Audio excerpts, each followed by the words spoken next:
JavaScript के अंदर variables क्या होते हैं, आज उसके बारे में हम बात करने वाले हैं।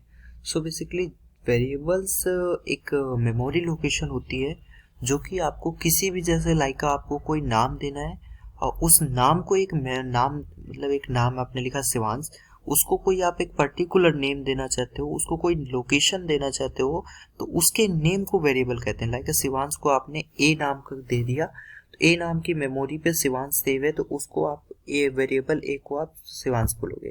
तो जावास्क्रिप्ट के अंदर वेरिएबल्स तीन टाइप के होते हैं, एक नॉर्मल, दूसरा लेट और तीसरा होता है आपका कांस्टेंट। ठीक है, तो जो नॉर्मल वेरिएबल होता है उसको हम आप लिखते हैं वॉर के बाद हम उसका नेम डालते हैं, लाइक मैं यहाँ पे एक्स डाल रहा हूँ, और फिर उसकी वैल्यू डालते हैं। तो यहाँ मैंने उसका वैल्यू डाल दिया शिवांश, जैसा कि मैंने कहा कि शिवांश को मुझे रखना है। जावास्क्रिप्ट के अंदर अगर आपको न्यू लाइन में दूसरी लाइन कोड नहीं डालना है तो सेमीकोलन की जरूरत नहीं होती है।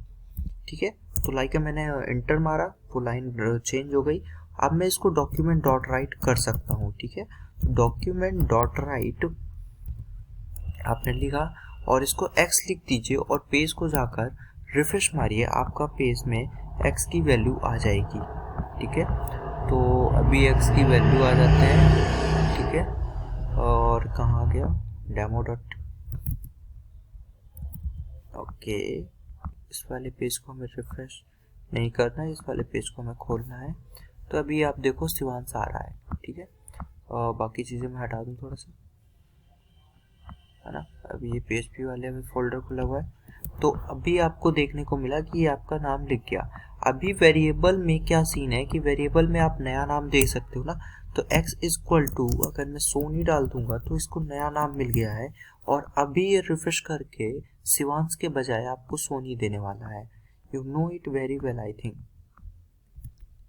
ओके ओके, क्या हुआ भाई? ओके, नहीं, अच्छा ठीक है, ये स्ट्रिंग है और स्ट्रिंग को आपको डबल इनवर्टेड कॉमा या सिंगल इनवर्टेड कॉमा पे देना होगा, तो सोनी आ गया। अभी आप इसको x को एक नया डेटा टाइप भी दे सकते हो, लाइक मैंने 2 दे दिया, तो अभी नया डेटा टाइप आ गया, 2 आ गया लिख के। ठीक है, तो आपने वेरिएबल्स में कितने बार, 3 बार वैल्यू चेंज कर ली। ठीक है,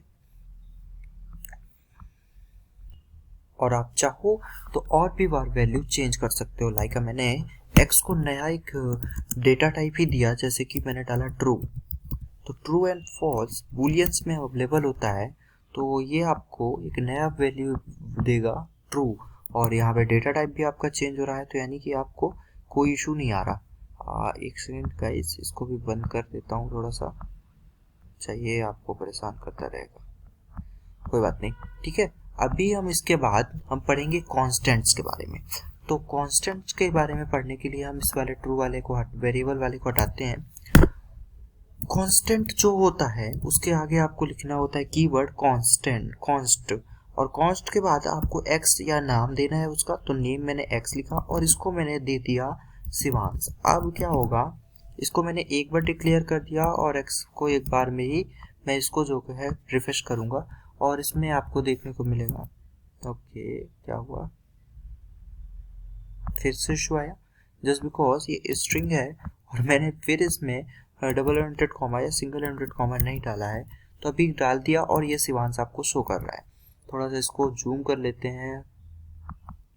ठीक है, अभी आपका कांस्टेंट में x शिवांश आ गया, लेकिन अब मैं क्या करना चाहता हूँ कि कांस्टेंट पहले कीवर्ड डालता हूँ। ठीक है, constant x equal to d डाल दिया। अभी मैंने दोबारा डिक्लेयर किया है x को और देखते हैं क्या आता है। कह रहा है कि भाई मैं नहीं जानता है, x में मैं कंफ्यूजन आ गया मुझे। चलो ठीक है, ये डिक्लेयर नहीं कर रहा है दोबारा से, तो हम इसको एक नई वैल्यू असाइन कर देते हैं। देखो अभी भी कुछ भी रिफ्रेश करने पे नहीं आया, तो दैट मीन्स कि कांस्टेंट एक ऐसा वेरिएबल होता है जिसको ना तो आप दोबारा डिक्लेयर कर सकते हो और ना ही दोबारा कोई वैल्यू असाइन कर सकते हो।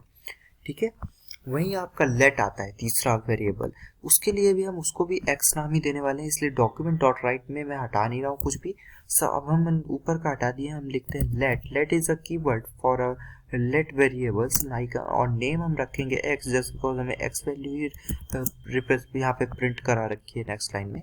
अब मैं एक्स के अंदर डाल देता हूँ सोनी, ठीक है। तो मैंने इसको एक बार डिक्लेयर कर दिया वेरिएबल को।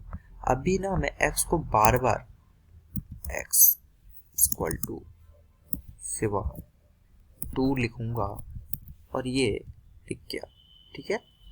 तो आप लेट को बार बार एक नई वैल्यू असाइन कर सकते हो, बट जो है कांस्टेंट वेरिएबल जो होते हैं उनको आप कभी भी वैल्यू असाइन नहीं कर सकते हो। तो डिफरेंस क्या है, जो नॉर्मल वेरिएबल्स होते हैं उन्हें वॉर कीवर्ड के थ्रू लिखा जाता है, लेट वेरिएबल्स जो होते हैं उन्हें लेट कीवर्ड के थ्रू लिखा जाता है, और जो आपका कांस्टेंट वेरिएबल होता है उसको कांस्टेंट वेरिएबल के थ्रू लिखा जाता है। वॉर जो वेरिएबल है, नॉर्मल वेरिएबल है उसको आप बार बार डिक्लेयर कर सकते हो। लाइक का मैं वापस से दिखा देता हूँ, var X equal to S, ठीक है। अभी देखो आपको एस लिख के आ गया। अभी आप दोबारा इसी लाइन को लिख लो, ठीक है, डिक्लेयर कर रहे हो, एस एच आपने कर दिया और ये आपको एस एच आएगा। आप दोबारा इसको लिख लो, एस एच आई कर लो तो एस एच आई आएगा, ठीक है। लेकिन लेट को आप दोबारा डिक्लेयर नहीं कर सकते हो, ठीक है, जैसे कि डिक्लेयर में इशू आ रहा था। और कांस्टेंट को आप दोबारा डिफाइन भी नहीं कर सकते हो, असाइन भी नहीं कर सकते हो। तो ये डिफरेंस होता है लेट, कांस्टेंट और वेरिएबल और नॉर्मल वेरिएबल में।